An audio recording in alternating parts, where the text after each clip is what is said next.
శివుడి త్రిశూలం ఉన్న ఆలయం ఏది, దాని రహస్యం ఏమిటి, మరి ఆ వివరాలు ఏమిటో తెలుసుకోవాలంటే ఈ వీడియోని చివరి వరకు చూడండి. పూర్తి వివరాల్లోకి వెళ్లే ముందు మీరు జీవితంలో ఏమైనా సమస్యలతో బాధపడుతున్నట్లయితే వాటి పరిష్కారం కోసం మీరు మా గురువు గారి నెంబర్ కి కాల్ చేసి మీ సమస్యలకి తగిన పరిష్కారం పొందవచ్చు. అలాగే మీరు మొదటిసారి మా ఛానల్ ని చూస్తున్నట్లయితే వెంటనే సబ్స్క్రైబ్ చేసి బెల్ ఐకాన్ నొక్కండి. ఇక పూర్తి వివరాల్లోకి వెళ్తే భారతదేశంలో శివుడికి అంకితమైన ఎన్నో పురాణ దేవాలయాలు ఉన్నాయి. అయితే వాటిలో కొన్ని ఆలయాలు తమ ప్రత్యేకతల కారణంగా భక్తుల్ని పరిశోధకుల్ని ఆశ్చర్యానికి గురిచేస్తూ ఉంటాయి. అలాంటి వాటిలో ప్రముఖమైనది ఉత్తరాఖండ్ లోని తుంగనాథ్ మహాదేవ ఆలయం. హిమాలయ పర్వత శ్రేణుల్లో సముద్ర మట్టానికి సుమారు 12,000 అడుగుల ఎత్తులో ఉన్న ఈ ఆలయం ప్రపంచంలోనే అత్యంత ఎత్తైన శివాలయాల్లో ఒకటిగా ప్రసిద్ధి చెందింది. ఈ ఆలయానికి సంబంధించిన ఒక ఆసక్తికరమైన విశ్వాసం ఏంటంటే ఇక్కడ ఉన్న త్రిశూలం సాధారణ త్రిశూలం కాదని భక్తులు నమ్ముతారు. శివుడి దివ్యశక్తికి ప్రతీకగా భావించే ఈ త్రిశూలం ఎన్నో సంవత్సరాలుగా ప్రకృతి వైపరీత్యాల్ని తట్టుకొని నిలిచి ఉందని చెబుతారు. స్థానిక పురాణాల ప్రకారం మహాదేవుడు స్వయంగా ఈ ప్రాంతంలో తన దివ్యశక్తిని ప్రతిష్ఠించాడని,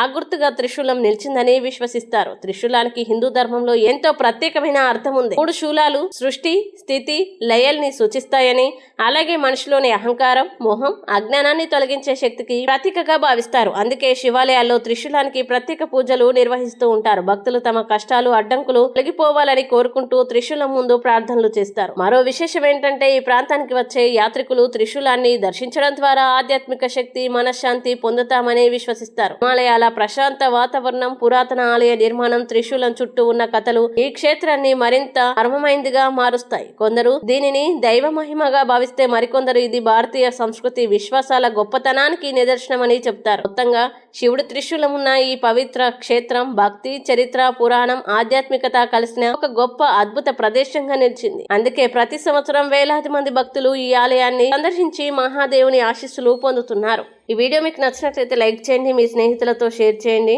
ఇలాంటి మరిన్ని వీడియోల కోసం మా ఛానల్ ఇప్పుడే సబ్స్క్రైబ్ చేయండి.